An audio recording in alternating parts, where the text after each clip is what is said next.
papier du véhicule s'il vous plaît, oh. Bonjour mesdames et messieurs, comment ça va? Bon, ça va vraiment super, comme d'habitude j'ai envie de dire, voilà bon. Aujourd'hui, mesdames et messiax, nous allons raconter une histoire qui parle de Disney, et donc cette histoire vient de Creepypasta from the Crypt, donc je vous invite à aller faire un petit tour sur leur site, voilà, c'est très bien, c'est très quali, il y a des centaines d'histoires répertoriées, c'est vraiment super cool, donc voilà, en plus l'histoire vient d'eux, donc bon, rendons à César ce qui est à César, bon bah voilà, merci, et aussi je vous invite à rejoindre les deux serveurs Discord, mon propre serveur Discord personnel et le serveur Discord des petits créateurs. Au bout d'un moment vous commencez à les connaître les deux là, bon bah merci. Et donc avant de commencer l'histoire, j'ai mis en place du coup ce que je vous avais proposé dans la dernière vidéo, qui était de débrief quelques commentaires, voilà, qui m'ont fait rire dans les précédentes vidéos.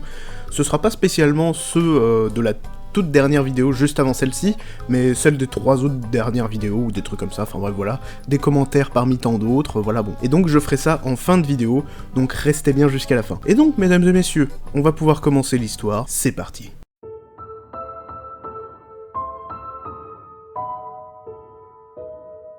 Alors voilà, il y a 2 ans, mes potes et moi on avait essayé de rester dans le parc après l'heure de fermeture. Notre but était seulement de prendre des photos, rien de bien méchant. Et on voulait juste pouvoir dire qu'on l'avait fait, vous voyez. Et on est simplement allé de WC en WC, de recoin en recoin, et on est arrivé à rester là jusqu'à ce qu'ils ferment les portes. Et que l'équipe de maintenance commence son travail. On a été vraiment surpris de ne pas se faire prendre. Ça en était presque étrange. Quand on sait à quel point Disney prend à cœur la sécurité. Nos cœurs battaient comme si nous étions fous, et on s'est assis là pendant un moment, cachés derrière une pierre tombale pas loin du manoir hanté. Et on a remarqué que c'était bien vrai. Le nom des membres du personnel de Disney était gravé sur chacune d'elles. Donc on a fini par prendre notre courage à 2 mains, et on est parti rôder aux alentours. On faisait toujours attention à ne pas se faire voir. C'était vraiment étrange. On croisait parfois un employé de maintenance, ou un garde qui faisait sa ronde, et on se contentait de l'esquiver ou de se cacher dans un angle. Et ça a marché. Pendant une 30aine de minutes en tout cas. Évidemment on pouvait pas continuer ça éternellement, et oui, on s'est fait prendre. Je veux dire, ils nous ont félicités pour avoir tenté et réussi, mais l'histoire ne s'arrête pas là. La première chose qu'on a dit quand ils nous ont pris, c'était « Vous allez nous enfermer dans le donjon ?» Et ils se sont tous mis à rire. Le garde a rigolé aussi. On s'en sortait pas si mal. Il nous a dit qu'on n'était pas les premiers à essayer de s'introduire après la fermeture, mais il voulait savoir comment on y était parvenu. Alors on lui a expliqué, et il s'est mis à rire en disant que c'était pas un mauvais plan. Puis il a dit qu'il devait nous amener dans un des cachots du parc, pour une interrogation plus poussée. Ce qu'on a trouvé étrange, mais on s'attendait depuis le début à ce que si on était pris, on atterrirait là-bas. C'était peut-être notre plan depuis tout ce temps. On voulait voir les catacombes, plus qu'on voulait rester dans le parc. Alors il a appelé d'autres employés pour l'aider à nous escorter, et on s'est mis en route vers Toontown. Puis nous sommes descendus dans un ascenseur. Tout droit en enfer. Et la première chose qu'on a remarqué, c'était à quel point l'ascenseur semblait cher. Je sais pas si je me fais bien comprendre, mais c'est difficile à expliquer. L'intérieur était fait d'acier inoxydable, avec des miroirs sur chaque paroi, et le plancher était recouvert d'une moquette rouge minable. Mais il avait l'air cher. Il n'y avait que 2 boutons dans la cabine, sans compter le bouton d'urgence monter et descendre. Ah oui, j'ai oublié de mentionner qu'ils ne nous ont jamais passé les menottes, ni attaché les mains, ils ne faisaient que marcher à nos côtés, s'attendant à ce qu'on les suive. On n'a pas spécialement pensé à s'enfuir, mais je veux dire, ces types semblaient sympas. Comment on aurait pu s'attendre à ce qu'elle les suivre? L'ascenseur s'était arrêté et on a emprunté un couloir immaculé, qui sentait la javel. Et il n'y avait aucune porte. Un couloir entièrement vide et uni. Et on a marché pendant ce qui nous semblait être une éternité. En plus, personne ne parlait. Il y avait moi, mes amis, le gardien, et 2 autres agents de maintenance. Finalement, on a atteint une lourde porte métallique, munie d'un code d'accès et d'un lecteur de badge. Un des employés a glissé sa carte. L'autre a tapé le code sur le clavier, et j'ai vu les nombres qu'ils avaient tapés. 1, 2, 1, 5, 6, 6. Et si je me rappelle encore, c'est que j'ai découvert plus tard à quel point ces chiffres étaient chargés de sens. Et quand j'y repense, ça me fait rire. C'est vraiment étrange que j'arrive à rire de ça en y repensant. Ils nous ont conduits, moi et mes amis, vers un autre corridor. Celui-ci avait plusieurs portes aménagées de chaque côté. Et chaque porte avait une petite fenêtre en plexiglas, de 25 cm de côté. On aurait dit le service de psychiatrie d'un hôpital, pas tellement une prison. Et on arrivait à la salle 1901, et il s'y trouvait un unique bureau, avec 3 chaises apprêtées pour moi et mes 2 amis. Puis ils nous ont laissés seuls ici, fermant la porte derrière eux. On s'est assis sur les chaises comme des gamins obéissants, et on a attendu leur retour. Mais ils ne sont jamais revenus. On a patienté 2 heures, et on n'a vu personne. Tim s'est approché de la porte, et curieusement, elle n'était pas verrouillée. Il ne l'a pas ouverte. Cependant, il craignait qu'il y ait un garde dehors, et qu'il pensait qu'on chercherait à s'échapper. Et on ne voulait pas chercher plus d'ennuis. Alors on a laissé passer encore genre 25 minutes, mais on commençait vraiment à s'impatienter, et on a finalement décidé de sortir. Le couloir était aussi vide que tout à l'heure, aucun signe de vie, rien. Et on a commencé à appeler. « Eh oh, y a quelqu'un ?» Et personne n'a répondu. On a remarqué que des caméras de surveillance étaient placées au-dessus de chaque porte. Et on s'est demandé s'il y avait la moindre âme qui vive dans cet endroit.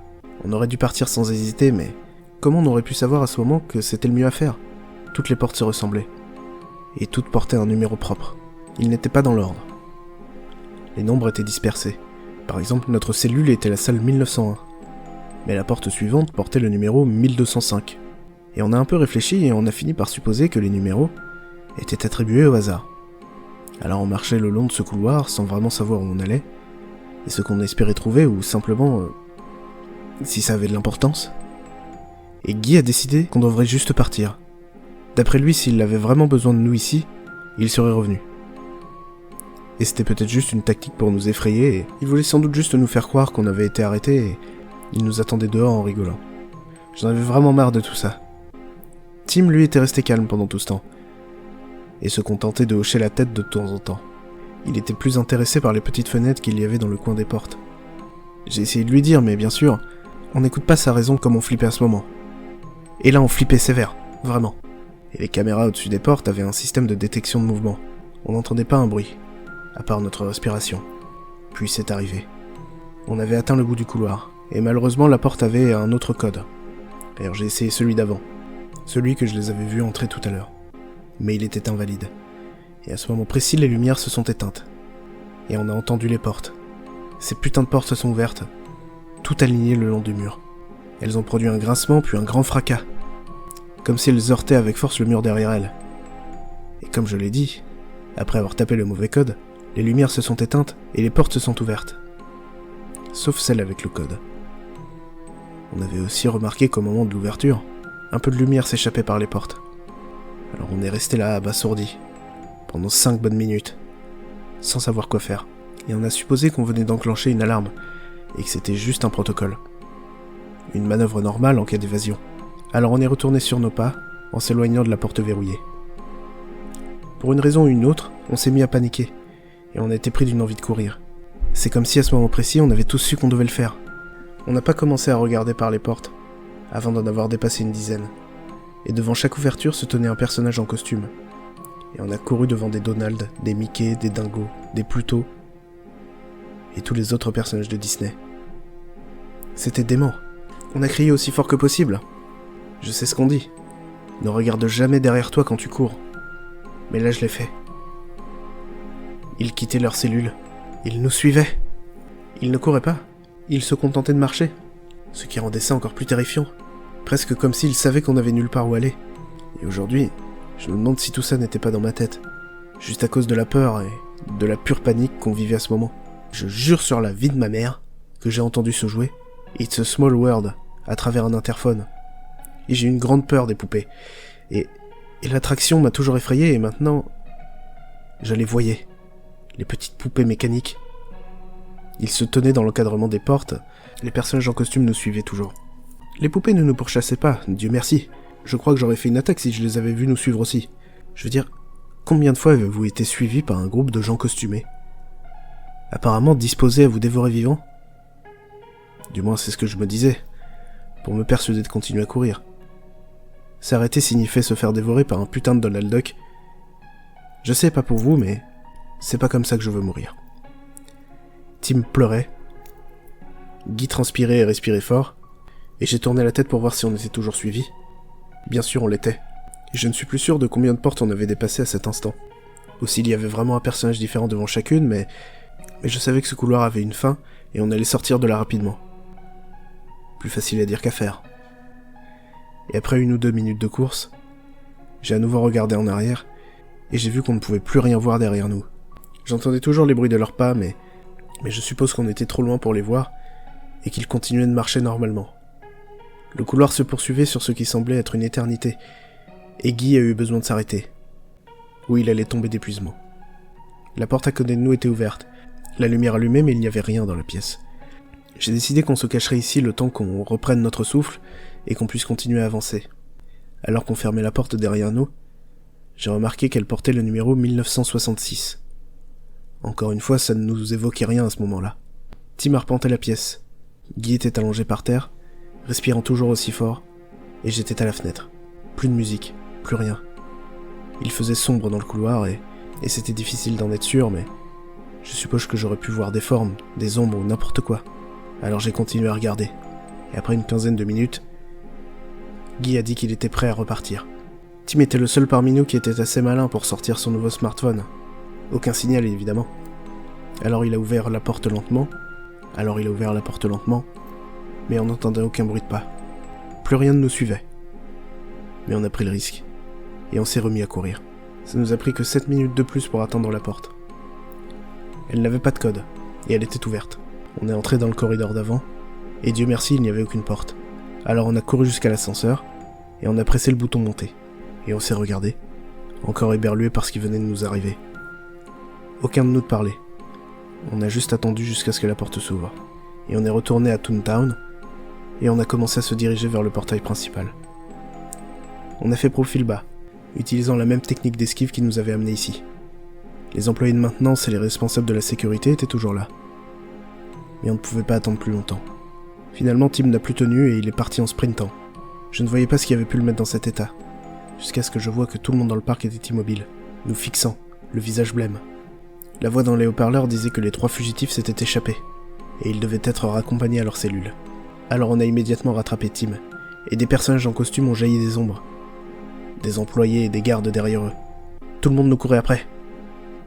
Je n'y voyais pas clair, mais je pouvais imaginer la bave dégoulinante de leur gueule. Ils voulaient qu'on retourne là-dessous. On s'était échappé, et ils étaient furieux. Le portail était tout près.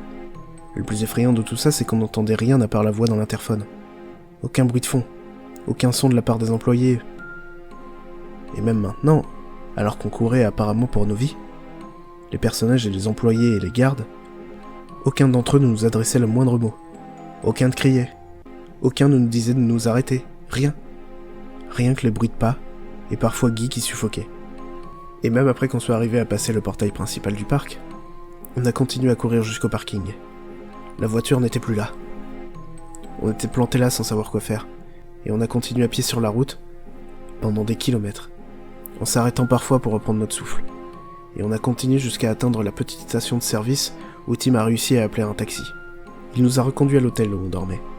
Et on a payé la course et chacun est retourné dans sa chambre.